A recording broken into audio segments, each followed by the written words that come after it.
اللہ کی بارگاہ میں اعمال نامے پیش ہونے ہیں. غالباً پاکستان میں 3 فروری کی رات شب برات ہے. اس کی رات کتنی امپورٹنٹ ہے کہ حدیث پاک میں آتا ہے, میرے آقا فرماتے ہیں اللہ عز و جل خاص طور پر 4 راتوں میں بھلائیوں کے دروازے کھول دیتا ہے. وہ 4 راتیں کون سی ہیں؟ نمبر 1 بقرہ عید کی رات, نمبر 2 عید الفطر کی چاند رات, نمبر 3 شعبان کی 15ویں رات, کہ اس رات میں مرنے والوں کے نام اور لوگوں کا رزق اس سال حج کرنے والوں کے نام بھی لکھے جاتے ہیں. ویری امپورٹنٹ رات ہے, فیصلوں کی رات. اگلے سال کا رزق بھی لکھا جاتا ہے, کون حج کو جائے گا یہ بھی لکھا جائے گا شب برات, اور فرشتوں کو یہ بھی بتا دیا جائے گا کہ کون اس سال دنیا سے چلا جائے گا. پچھلے شعبان میں کئی لوگ ہمارے ساتھ تھے جو اس شعبان میں نہیں ہیں, ہمیں نہیں معلوم اس سال ہمارے بارے میں کیا فیصلہ ہونا ہے. اور پھر چوتھی رات عرفے کی رات, یعنی 8 اور 9 ذوالحجہ کی درمیانی رات. تو یہ 4 راتیں بڑی خاص ہیں جس میں بھلائیوں کے دروازے کھل جاتے ہیں. شب برات کی سگنیفیکنس کیا ہے؟ حدیثوں میں آتا ہے کہ اللہ کریم اس رات قبیلہ بنی کلب کی بکریوں کے بالوں کی تعداد کے مطابق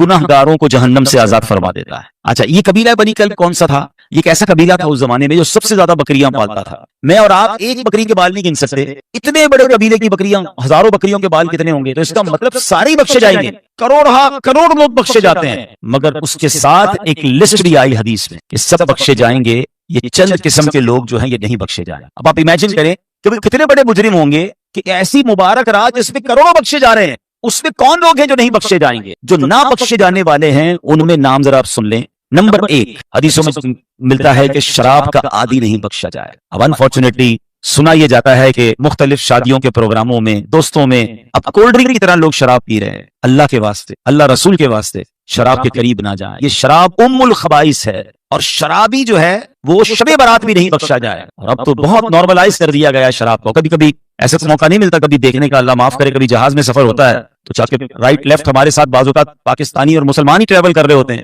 اور بندہ حیران ہو جاتا ہے کہ یار یہ ہمارے ساتھ بیٹھا ہوا مسلمان اور دھڑلے سے شراب پی رہا ہے, یعنی فری میں مل جائے تو جتنی پینی آپ پی لیں گے. اللہ اکبر. حالانکہ جہاز تو وہ سواری ہے کہ جس میں توبہ کر کے باوضو بیٹھنا چاہیے, کلمہ پڑھ کے بیٹھنا چاہیے کہ پتہ نہیں خیر سے پہنچوں گا یا نہیں, کچھ ہوا تو دنیا سے ہی چلا جاؤں گا. مگر شرم نہیں آتی, اور لوگ میں غیر مسلموں کو کیا کہوں, مسلمان پی رہے ہوتے. اللہ اکبر. حالانکہ یہ شراب وہ لعنت ہے. ویسے تو بہت سارے کبیرہ گناہ ہیں, علماء بیٹھے ہیں, شاید یہ ایک ہی گناہ ہے جس میں 10 قسم کے لوگوں پر لعنت فرمائی نبی پاک علیہ السلام نے. شراب پینے والا, پلانے والا, اٹھانے والا, خریدنے والا, بیچنے والا, لانے, یعنی کتنے قسم کے لوگوں پر لعنت فرمائی گئی, اور یہاں کسی کو پرواہ ہی نہیں ہے. ابھی نوجوان بیٹھے ہیں, بعض اوقات ان کو کہیں کہ بھائی یہ شراب کی محفلیں, بری محفلوں سے دور رہو, تو کہتے ہیں یار ہم شراب نہیں پیتے, دوست پیتے, ہم تو صرف بیٹھتے ہیں. ہم نشہ نہیں کرتے, دوست نشہ کرتے, ہم تو صرف کمپنی دیتے ہیں, کیا کریں آج کل. اچھا, پھر بعض اوقات کچھ لوگ ملٹی نیشنل کمپنی یا کسی بڑی کمپنی میں کام کرتے ہیں, کیا کریں, آفیشیل میٹنگز ہوتی ہیں, جگہ جانا پڑتا ہے, جناب ہر طریقے کے لوگ ہوتے ہیں, ہم تو منع نہیں کر سکتے, ہم بیٹھتے ہیں. کیوں بیٹھتے ہیں ادھر؟ یعنی جہاں رب کی لعنت برس رہی ہے ہم بیٹھے ہیں. ابھی 4 5 6 سال پرانی تو بات ہے جب ہم سب نے کووڈ کو ایکسپیرینس کیا تھا. کیا سیکھا تھا کووڈ سے؟ سوشل ڈسٹینس, کہ یار اس میں بخار آ رہا ہے, نزلہ آ رہا ہے, بندے سے ہی دور رہو, ہاتھ بھی نہیں ملاتے تھے ایک دوسرے سے. یعنی وائرس سے بچنے کے لیے ڈسٹینس کر سکتے ہو, اللہ کی لعنت سے بچنے کے لیے ڈسٹینس نہیں کرنا ہے. نہیں میرے پیارے اسلامی بھائیو, صحبت ہی بندے کو برا بناتی ہے. آپ کسی بھی شرابی, کسی بھی برے کام کرنے والے سے مل لیں, پڑھے لکھے لوگ بیٹھے, کسی ہیروئن سے ملنے, جواری سے ملنے, کسی قاتل سے ملنے, چور سے ملنے, سوال کریں کدھر سے ملی یہ عادت, بتائیں کیا جواب دے گا؟ آپ کو جواب نہیں پتا, وہی کہے گا دوستوں سے ملی. کوئی بھی آپ کو نہیں کہے گا جناب میرے ایک برتھ ڈے تھی اور ابو بڑے خوش تھے اور میرے لیے جناب ابو چرس کا سگریٹ لے کے آئے, بیٹا آج سے شروع کر دے.